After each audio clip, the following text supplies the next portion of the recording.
Graça e paz, amados, nosso seminário Sinais da Volta de Cristo, estamos chegando no módulo 21 e esse módulo muito esperado, né? Eu dei até uma pausa no último módulo, ia falar do assunto, achei melhor parar, porque não posso interromper pela metade. Hoje nós vamos falar sobre o arrebatamento da igreja, vamos detalhar segundo a palavra de Deus e sem interpretação, vamos nos fincar, né, ou nos firmar naquilo que a palavra nos diz.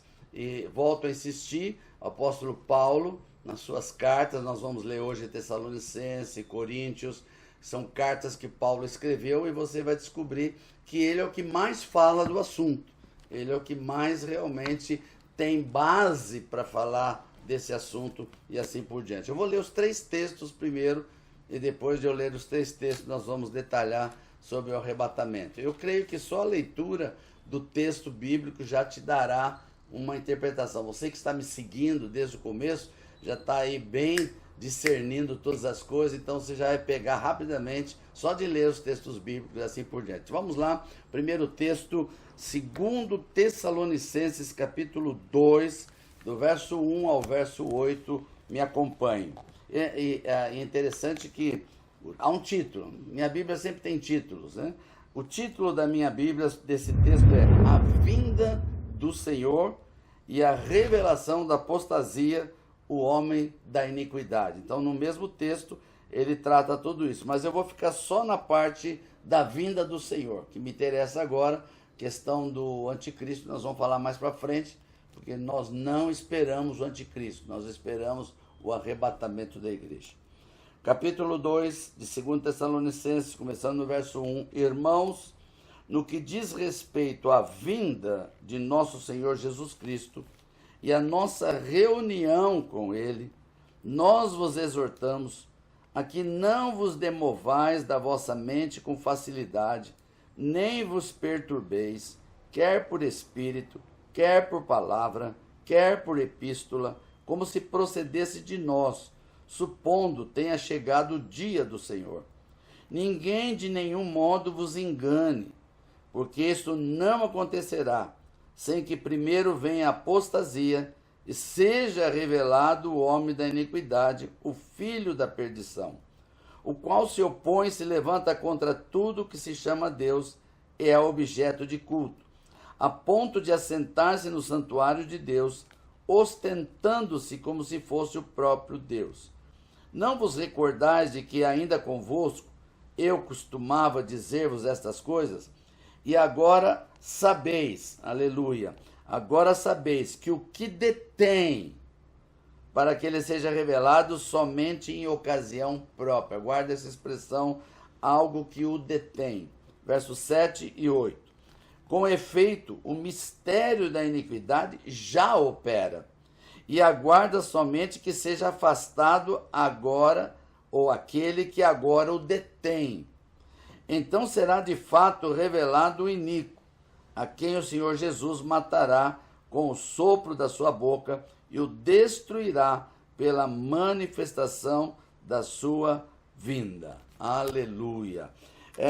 Eu acho melhor já falar um pouco sobre esse texto antes de entrar no próximo texto, senão a gente vai se perder no caminho. Primeira coisa importante desse texto, que eu gosto de ver, já existe uma reunião marcada, aleluia, né? A gente que trabalha com agenda, reunião, marca uma reunião, marca horário, Paulo diz assim, né? Eu achei tremendo, Paulo diz assim, a nossa reunião com ele, em outras palavras, já existe uma reunião marcada, Jesus já está sabendo dessa reunião porque ele é o que vai dirigir a reunião. E essa reunião é o arrebatamento, nossa reunião com ele. A segunda coisa que é interessante, que ele diz assim, não fique pensando que o dia do Senhor já chegou. Não fique colocando datas, não fique estabelecendo períodos. Paulo está dizendo isso, já naquela época ele dizia assim, ninguém vos engane. Gente, isso é sério. Ninguém vos engane. Então não deixe de ser enganado por ninguém, fique na palavra. E ele diz assim, isso não acontecerá sem que primeiro venha a apostasia.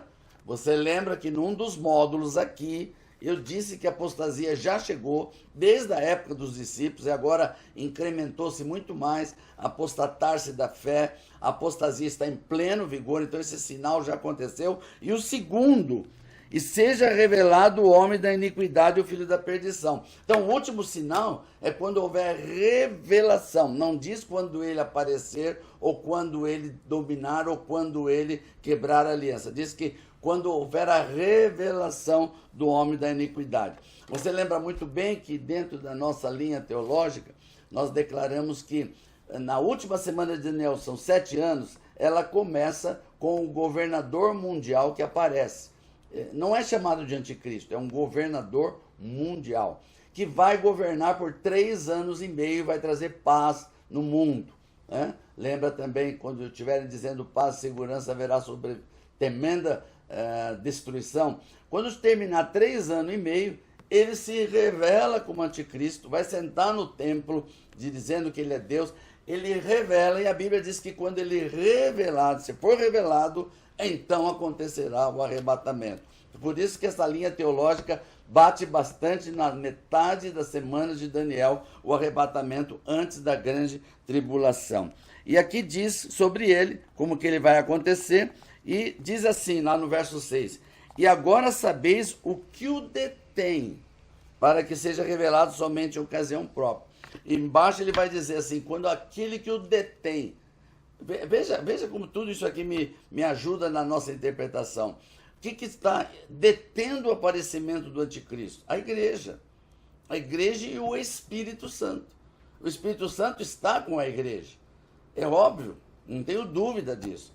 Então, quando a igreja for arrebatada e o Espírito Santo levar a igreja, então não tem mais nada para deter. Então, não, guarde isso, irmão. Pega esse texto. Essa é a base da interpretação dos 3 anos e meio.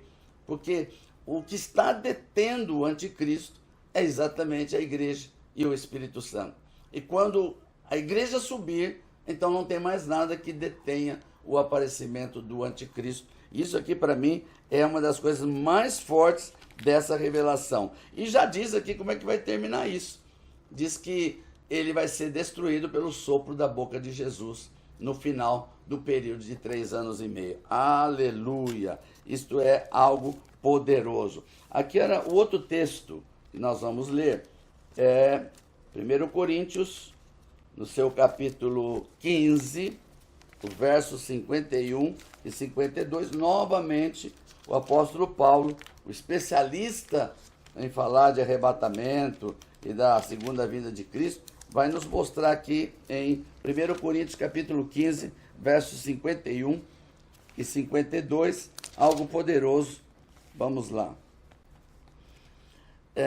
Antes do verso 50, que eu vou ler o 50 também, tem um título. Novamente, a minha Bíblia é cheia de títulos. Diz assim, os vivos serão transformados. Quando ele fala isso, ele está dizendo da transformação da pessoa física no arrebatamento em espírito. Verso 50. Isto afirma, irmãos, que a carne e o sangue não pode herdar o reino de Deus, nem a corrupção herdar a incorrupção. 51. Eis que vos digo um mistério. Nem todos dormiremos, mas transformados seremos todos.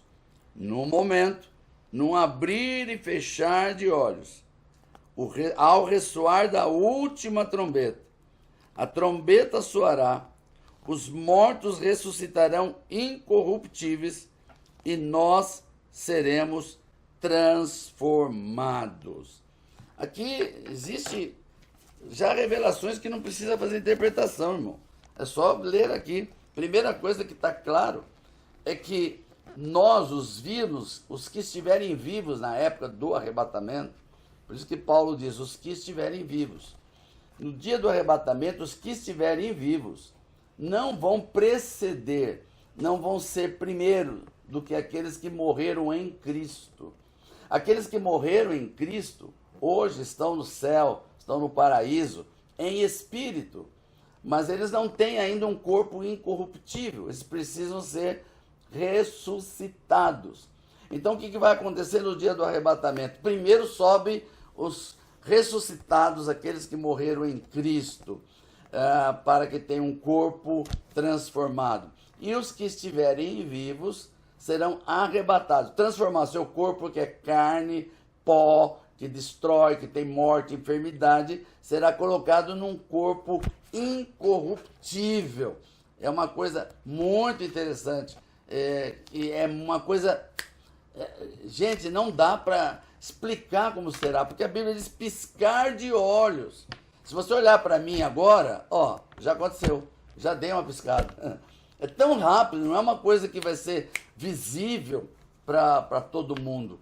O mundo em si não vai ver. O mundo vai perceber que as pessoas desapareceram, somente isso. Num segundo, não vão encontrar mais as pessoas, vão encontrar suas roupas, os carros batidos, o avião que caiu, né? O navio que afundou, porque os pilotos realmente desapareceram.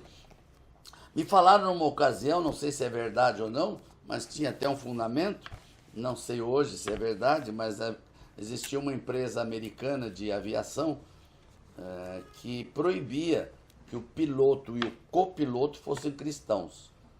Exatamente porque eles criam no arrebatamento e que se o piloto os dois fossem cristãos, os dois seriam arrebatados e o avião cairia.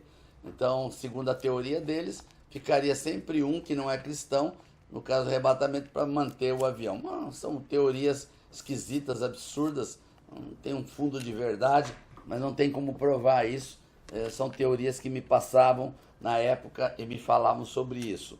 Mas a verdade é que há um sinal no dia do arrebatamento. Isso para mim é muito importante. Há um sinal.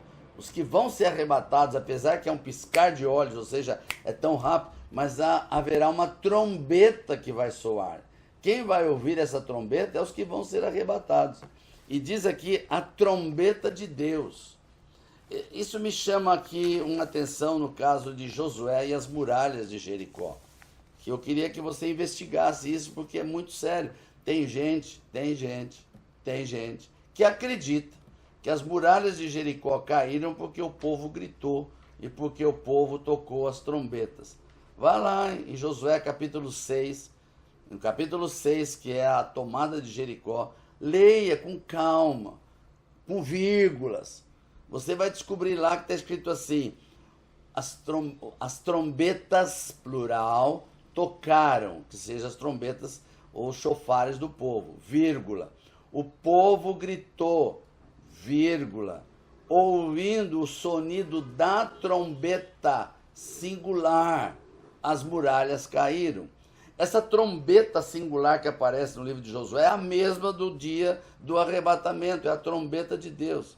Então o que aconteceu com as muralhas? Quando o povo obedeceu e fez um ato profético, que é doido, imagina, ficar dando volta em volta de muralha, depois no sétimo dia dá 7 voltas, depois para e grita, toca a trombeta e as muralhas vão cair. Não, o povo obedeceu um comando de Deus, fez um ato profético, obedeceu, e a obediência é algo poderoso. Então quando eles fizeram o que Deus pediu, Deus tocou a trombeta, e quando Deus tocou a trombeta, as muralhas caíram. Vai lá no livro de Josué, capítulo 6, e veja detalhe por detalhe, vírgula por vírgula, você vai ver que a trombeta que está lá, que tocou a última, é a mesma que será tocada no dia do arrebatamento. E isso vai acontecer. E as pessoas sabem disso, né? Por mais que sejam ignorantes da palavra, muitos sabem. Nós tivemos uma experiência muito interessante que eu queria contar. Em 2012, nós fizemos o Ativa Brasil. O que foi o Ativa Brasil? Nós viajamos pelo território nacional dentro de um ônibus por 16 dias, ungindo todo o território nacional. E a gente parava em alguns lugares chaves, capitais, e às vezes em alguns lugares mais chaves para fazer atos proféticos. Eu lembro que quando a gente estava atravessando lá no norte do país, ou no nordeste, o rio São Francisco, na divisa, passamos do rio, e quando nós atravessamos o rio São Francisco, nós paramos na beirada do rio do outro lado, e ali havia umas casinhas bastante pobres, uns 4 ou 5 casinhas pobres, e não havia ninguém. Nós paramos ali para fazer um ato profético. Ali nós colocamos uma estaca com um versículo bíblico. ali nós derramamos azeite e ali tocou-se o chofar. Queridos, quando os profetas tocaram o chofar, saiu uma mulher de dentro de uma dessas casinhas, se vestindo toda apavorada e suando, e chegou até nós, e nós acalmamos a mulher, e ela falou, não, eu pensei que era um arrebatamento. Eu falei, por quê, irmã? Porque eu sei que no dia do arrebatamento vai soar a trombeta. E quando eu vi o som dessa trombeta, eu falei, é o arrebatamento. E eu me vesti rapidamente e vim aqui, agora vim conhecer, e aí nós oramos por ela, acalmamos. Mas isso me chamou a atenção porque está na Bíblia. Ouvindo o sonido da trombeta, os mortos em Cristo ressuscitarão, e aqueles que estiverem vivos serão transformados. Aleluia! Isso é fantástico, é fantástico. E o outro texto que eu vou ler, que também é do apóstolo Paulo, é 1 Tessalonicenses. Nós vamos ler no capítulo 4 de 1 Tessalonicenses, capítulo 4, e nós vamos ver aqui do verso 13 ao 18, e 4, 13 ao 18, que fala a situação dos mortos em Cristo e a vinda do Senhor. Esse é o título da minha Bíblia. Situação dos mortos em Cristo e a vinda do Senhor. Vamos lá, verso 13 do capítulo 4 de 1 Tessalonicenses. Não queremos, porém, irmãos, que sejais ignorantes com respeito aos que dormem, para não vos entristecerdes como os demais que não têm esperança. Pois se cremos que Jesus morreu e ressuscitou, assim também Deus, mediante Jesus, trará em sua companhia os que dormem. Ora, ainda vos declaramos por palavra do Senhor isto, nós, os vivos, os que ficarmos até a vinda do Senhor, de modo algum precederemos os que dormem. Porquanto o Senhor mesmo, dada a sua palavra de ordem, presta atenção agora, ouvida a voz do arcanjo e ressoada a trombeta de Deus, descerá dos céus, e os mortos em Cristo ressuscitarão primeiro. Depois nós, os vivos, os que ficarmos, seremos arrebatados juntamente com ele entre nuvens, para o encontro do Senhor nos ares. E assim estaremos para sempre com o Senhor. Consolai-vos, pois, uns aos outros com estas palavras. E aqui ficou claro a questão da trombeta. Ouvido a trombeta, tocado o sonido da trombeta de Deus. Está claríssimo isso. E os mortos em Cristo ressuscitarão primeiro, e depois os que estiverem vivos serão transformados num piscar dos olhos. Isso é forte para firmar essa questão de que aqueles que vão ser arrebatados ouvirão rapidamente o sonido da trombeta e saberão que é o momento do arrebatamento. Por isso, querido, se prepare, porque se você não ouvir o sonido da trombeta, você ficou. Né? Ficou e não subiu. Mas aqueles que ouvirem vão subir com certeza absoluta. Algumas questões sobre o arrebatamento mais detalhado agora que eu quero passar para vocês. A primeira, que, como eu disse, existe pelo menos 3 correntes teológicas. Eu não posso deixar de explicar, porque você vai ouvir essas correntes e vai ver que são diferentes do que a gente pensa. Existe uma corrente teológica que se chama pré-milenistas. Esta é uma corrente, pré-milenistas. Conforme Isaías 57:1, diz assim, perece o justo e não há quem considere isso em seu coração. Os homens compassivos são retirados, sem que alguém considere que o justo é levado antes que venha o mal. Isso significa que eles creem que assim como Noé entrou na arca antes do dilúvio, assim será o arrebatamento. Será antes da grande tribulação. E eu concordo bastante com essa corrente, com certeza absoluta. Depois eu tenho a segunda corrente, que são os amilenistas. Amilenistas. Esta corrente, eles não creem no milênio literal do governo de Jesus aqui na Terra, mas espiritualizam esse fato. Então, se não vai haver milênio, não vai haver arrebatamento.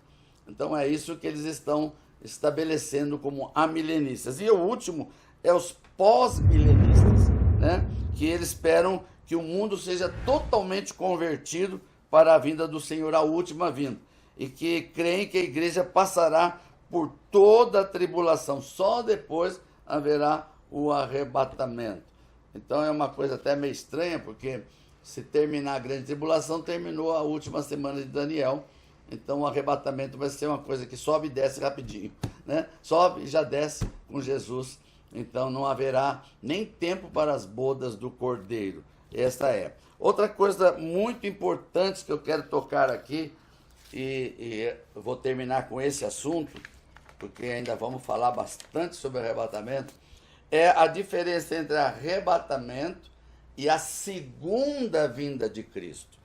Deixo bem claro isso. O arrebatamento não é a segunda vinda de Cristo, porque o encontro será nos ares. Jesus não virá na terra. Lembra do livro de Atos, capítulo 1, quando Jesus sobe e aparece 2 anjos e fala para os discípulos: por que estáis olhando? Esse Jesus que subiu é o mesmo que vai descer entre nuvens. Então, quando Jesus descer, ele vai vir na terra e todos o verão.